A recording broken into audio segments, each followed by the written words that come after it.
Hey guys, wanted to talk about a little bit of math work today.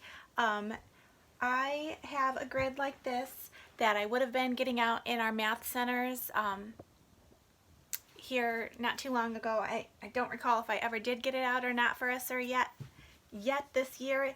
If I did not, this is what it would look like. And it's an easy activity for you to be practicing your math facts at home with. This particular paper that I have had addition. You can see there's plus signs all the way down, but it's very simple just to draw this out.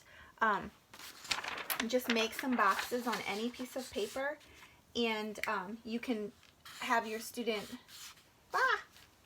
work on addition or subtraction facts, whatever you feel like they need a little bit more practice with.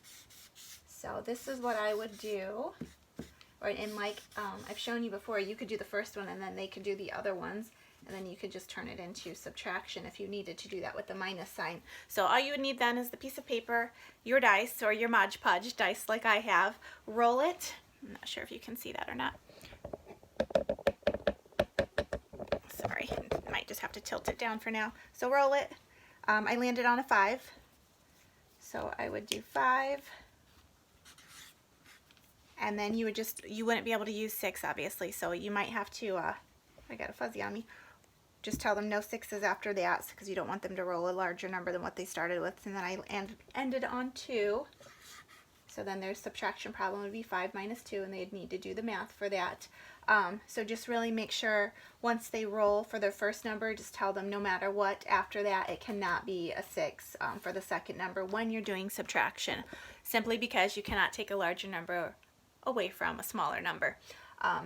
But for the addition side, it wouldn't matter. They can roll away. So that would be an easy activity for you to give them and walk away for them to keep busy for you. Another option would be to go to 2 dice, so that they would have to first count up the total of the 2 dice dots and then fill it in for their first number. If you're doing subtraction and you wanted to roll 2 dice for your first number, then I would suggest only rolling 1 dice for the second number, and that would help keep them straight also with not getting a larger number to take away from a smaller number. Okay, and then I also just wanted to show you when we did the Smash It activity. Oh, I better get a different one because that one looks crummy now that I drew on it. When we did the Smash It activity last week, I think it was last week, in my dining room with the Play-Doh, at school, the paper would have looked like this.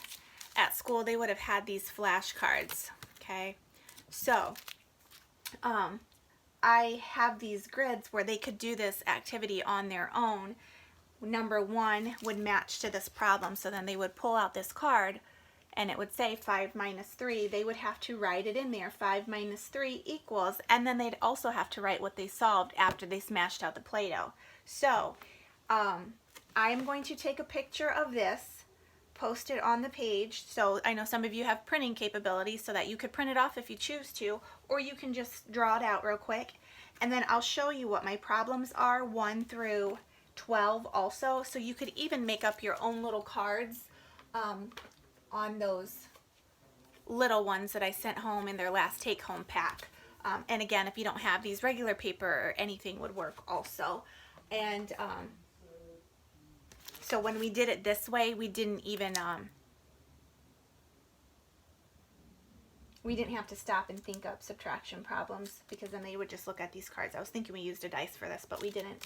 And if you don't want to use it this way, that's fine.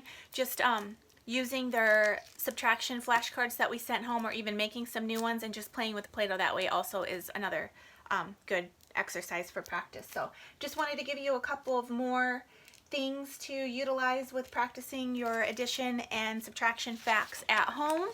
And then I am also going to be posting another short video of how to draw to illustrate and show our math facts for addition and subtraction, because that's another important component of our grade card math. So I will see you shortly for that.